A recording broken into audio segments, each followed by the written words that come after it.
तेजस्वी यादव की एंट्री के साथ प्रशांत किशोर को जोर का झटका लगा है बांकीपुर के उपचुनाव में कि क्या इससे प्रशांत किशोर की जो चुनावी ये यात्रा है क्या कमजोर पड़ जाएगी।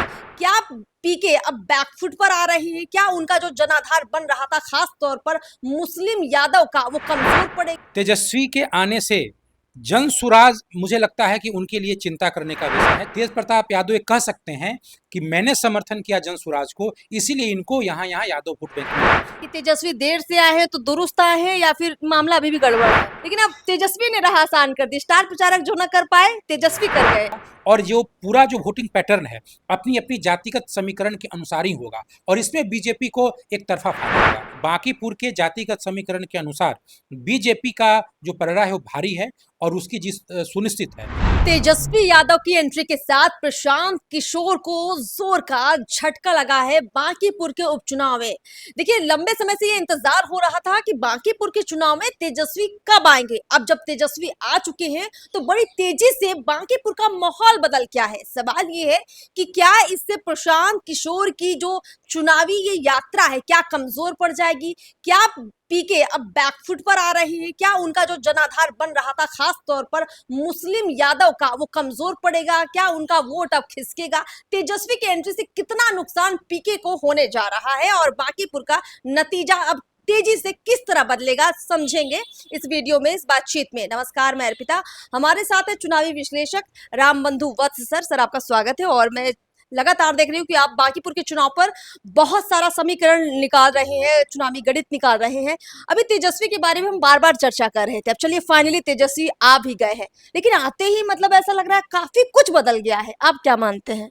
देखिए, तेजस्वी के आते ही तेजस्वी जिस अंदाज में आए और उनके बड़े भाई की गिरफ्तारी हुई है तो आते ही उन्होंने आंदोलन की धमकी दी है और ऐसी खबरें आ रही हैं कि जो भी बचा खुचा 2 दिन का समय है इस पे वो रोड शो भी करेंगे और प्रचार करेंगे, मतलब 2 दिनों का वो भरपूर उपयोग करेंगे। तो हालांकि वो अपनी पार्टी के बड़े नेता हैं और एक ही उपचुनाव है, एक ही विधानसभा का सीट है, तो ऐसे में उनके लिए पर्याप्त समय है उनका रोड शो करने का। अब पार्टी के अंदर जो बिखराव वाली स्थिति थी, जैसे उनके कार्यकर्ताओं का उनका जो मूल जनाधार है इसके इनका मनोबल उनके नहीं आने के कारण जो टूट चुका था या खत्म हो रहा था उसको एक शक्ति मिलेगी और निश्चित तौर पे वो अपने वोट को उनका जो आधार है उसके ध्रुवीकरण का वो प्रयास करेंगे। कम से कम उनका उम्मीदवार जीते ना जीते, लेकिन उनको तो ये बताना है उनका एमवाई समीकरण या जो भी वो अति पिछड़ी जाति में अब बढ़ रहे हैं आरजेडी, वो एक जो समीकरण है उसको वो मजबूत करना चाहेंगे। मतलब रेखा गुप्ता भले ना जीते तेजस्वी के आने से, लेकिन प्रशांत किशोर की चिन्ह चुनाव जो जीतने की जो चर्चा हो रही थी उस पर क्वेश्चन मार्क लग गया है। बिल्कुल, तेजस्वी के आने से जन सुराज मुझे लगता है कि उनके लिए चिंता करने का विषय है, क्योंकि जो जन सुराज के पक्ष में जो सबसे अधिक लोग गए हैं वो अल्पसंख्यक समाज के लोग हैं। जो ये कहें कि अगर कहीं का वोट किसी भी पार्टी का शिफ्ट हुआ जन सुराज में तो अल्पसंख्यक समाज है, उस पे भी एक रोक लगेगी। हालांकि जिस स्तर पे आप अगर आप सड़कों पे जाएंगे और जिस स्तर पे अल्पसंख्यक समाज जन सुराज के पक्ष में आ चुके हैं, मुझे लगता है कि इतने बचे हुए जो कम दिन बचे हुए हैं इसमें शायद ही 100% रिकवरी तेजस्वी यादव कर पाए।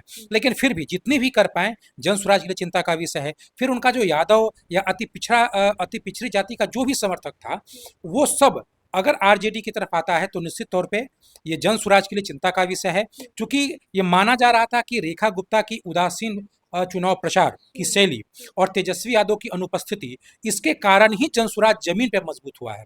उसके अतिरिक्त तो बीजेपी वोटर के वोट बैंक में कहीं कहीं से वो छिटपुट सेंधमारी कर रहे थे, तो वो सेंधमारी उनके वोट प्रतिशत को बढ़ाता, लेकिन जो उनका मूल जो जनाधार था वो आरजेडी से ही आने वाला था। पर तेज प्रताप ने तो प्रशांत किशोर को समर्थन दे दिया था और एक भाई मतलब तेज प्रताप के समर्थन में है और दूसरा भाई अपने कैंडिडेट के प्रचार में है। हालांकि अब तेजस्वी तेज प्रताप के साथ ही दिख रहे हैं, क्योंकि वो जेल में है इस वक्त तेज प्रताप। तो ऐसे में दोनों मामले ऐसा लग रहा है कि कुछ उलझा रहा है चुनाव को। आपको क्या लगता है। तेज प्रताप अभी भी समर्थन दे ही रहे हैं, कोई मना नहीं कर रहे हैं प्रशांत किशोर के लिए, और तेजस्वी कह रहे हैं कि नहीं अब अपने कैंडिडेट के लिए प्रचार करेंगे। तो क्या लगता है वोटर्स जो है, जो इनका वोटर है, वो कंफ्यूज नहीं होगा।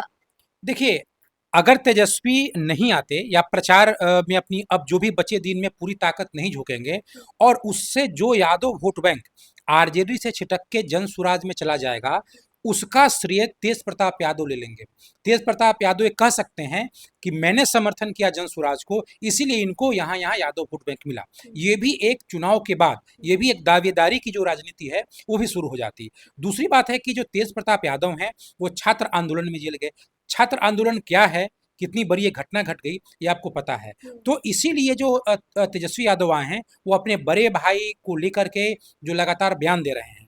तो इसका मतलब ये है कि कहीं न कहीं से एक छात्र आंदोलन में चूँकि जेल गए और किसी भी कीमत पे वो चाहते हैं कि उनका जो यादव वोट बैंक है या यादव मुस्लिम जो भी आरजेडी का जनाधार है वो अब एकजुट हो, उसकी रिकवरी हो, ताकि अगर वो जिस हद तक, जिस प्रतिशत में जनसुराज में जाएगा, उसका श्रेय तेज प्रताप यादव आने वाले अगले चुनाव तक लेते रहेंगे। तो क्या कहा जाए कि तेजस्वी देर से आए हैं तो दुरुस्त आए हैं या फिर मामला अभी भी गड़बड़ है? देखिए, देर से आए हैं, लेकिन अब वो कितना प्रचार करते हैं इस पे निर्भर करता है। वो आए हैं, आंदोलन की बात कहे हैं, बात तो बिल्कुल ठीक है। स्टाइल कैसा जी होता है हाँ, काम? कितना हाँ होता है, फिर वो पार्टी के अंदर मीटिंग कितना लेते हैं। अभी तक जो दिख रहा था कि रेखा गुप्ता के पीछे उनकी पार्टी है या नहीं, उनके पार्टी के बड़े लोग, तेजस्वी नहीं थे, लेकिन कई बड़े कद्दावर नेता भी प्रायः नहीं दिखते थे। तो कैसा उनका मूवमेंट होता है, कैसे प्रचार करते हैं और नहीं आने से कमियाँ हुई हैं, जो खालीपन है, उसको क्या भर पाते हैं। देखिए, अगर कहीं न कहीं रेखा गुप्ता 40% या 42% जो पिछली बार आया था, उसके आस-पास अगर हो जाते हैं, तो निश्चित रूप से ये माना जाएगा कि तेजस्वी यादव ने ईमानदारी पूर्वक जोर लगाई है। लेकिन अगर रेखा गुप्ता को जितना कम प्रतिशत आएगा, उनकी भी तुलना होगी। उनकी तुलना 2025 विधानसभा में की तुलना में उनको जितना कम आएगा, जितना वो जनसुराज में शिफ्ट होगा, कहीं न कहीं वो तेजस्वी पे एक सवाल भी पैदा करेगा और उसका श्रेय आने वाले समय में उनके ही बड़े भाई ले लेंगे। फिलहाल भले ही वो जेल में हैं, तो ये लोग एक साथ दिख रहे हैं, लेकिन दोनों की अलग-अलग पार्टी है, अलग-अलग राजनीति है। ऐसा नहीं हो सकता है ना कि उनकी वो अपनी पार्टी में अपने बड़े भाई को बुला लें। उतनी बड़ी घटना तो घट नहीं सकती है। तो कहीं न कहीं ये तेजस्वी यादव की जो राजनीतिक साख है, उस पे एक प्रश्न चिन्ह है। श्रेय लेने की भी होड़ है। बिल्कुल श्रेय लेने की होड़ है और उनके ही बड़े भाई श्रेय लेंगे भी। बिल्कुल। सर ये भी लग रहा है कि इस चुनाव में जो तेजस्वी थोड़ा बहुत प्रचार 2 दिन में करेंगे या बहुत ज़ोरदार जो प्रचार करेंगे, जैसा भी करेंगे, बीजेपी को सीधे फ़ायदा हो रहा है। क्या लग रहा है? जी, बिल्कुल, बिल्कुल।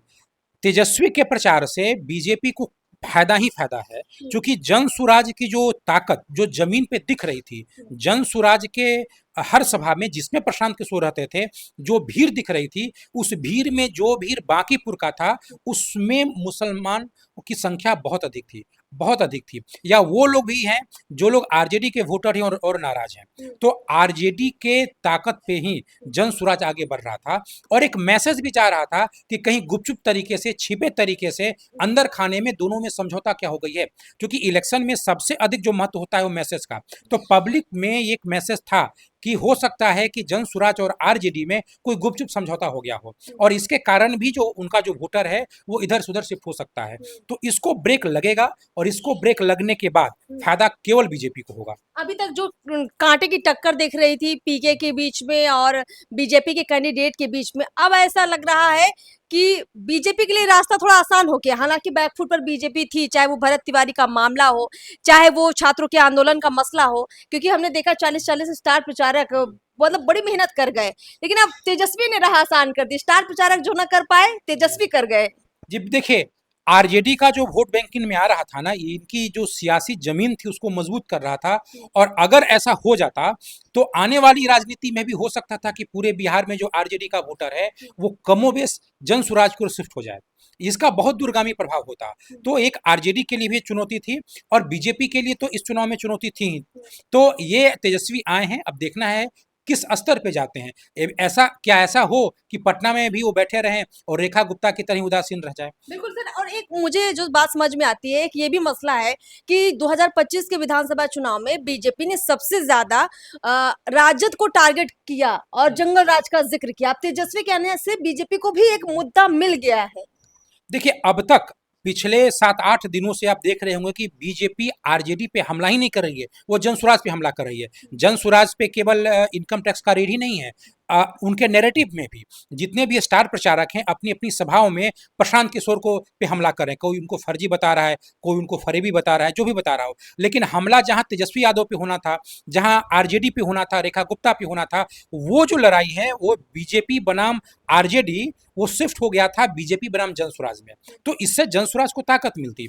और उसका कारण एक ही था, रेखा गुप्ता थी ही नहीं, रेखा गुप्ता फील्ड में थी ही नहीं, जो फील्ड में नहीं उस पर हमला कैसे हो। तो अब वो आएंगे तो बीजेपी ये चाहेगी कि इस पूरे नैरेटिव को जो बीजेपी बनाम जनसुराज है उसको बीजेपी बनाम आरजेडी शिफ्ट कर दें। और अगर ऐसा किया, ऐसा होने के बाद क्या होगा कि हर जाति का समीकरण में जो फ्लोटिंग वोट है वो कम जाएगा, और जो पूरा जो वोटिंग पैटर्न है अपनी अपनी जातिगत समीकरण के अनुसार ही होगा, और इसमें बीजेपी को एक तरफा फायदा होगा, क्योंकि बांकीपुर के जातिगत समीकरण के अनुसार बीजेपी का जो पलड़ा है वो भारी है और उसकी जिस सुनिश्चित है। तो ये तेजस्वी और बीजेपी में जैसे ही लड़ाई शुरू हो जाएगी, ये जो भी हर जाति में जो भी आक्रोश है वो पुनः अपनी अपनी जाति का समीकरण के अनुसार लौटने लगेगा। चलिए सर, बहुत बहुत शुक्रिया हमसे बातचीत करने के लिए। तो कुल मिलाकर पल पल बांकीपुर का चुनाव बदल रहा है, हर दिन बदल रहा है, और अभी देखिए चुनाव प्रचार को महज 2 रोज बचे हैं। इन 2 दिनों में बहुत कुछ बदलेगा। हो सकता है कि मतदान के दिन भी बहुत कुछ बदल जाए, इसलिए हर दिन हम एक विश्लेषण भी लेकर आ रहे हैं और ग्राउंड पर भी जा रहे हैं। नजर आप भी बनाए रखिए। नमस्कार।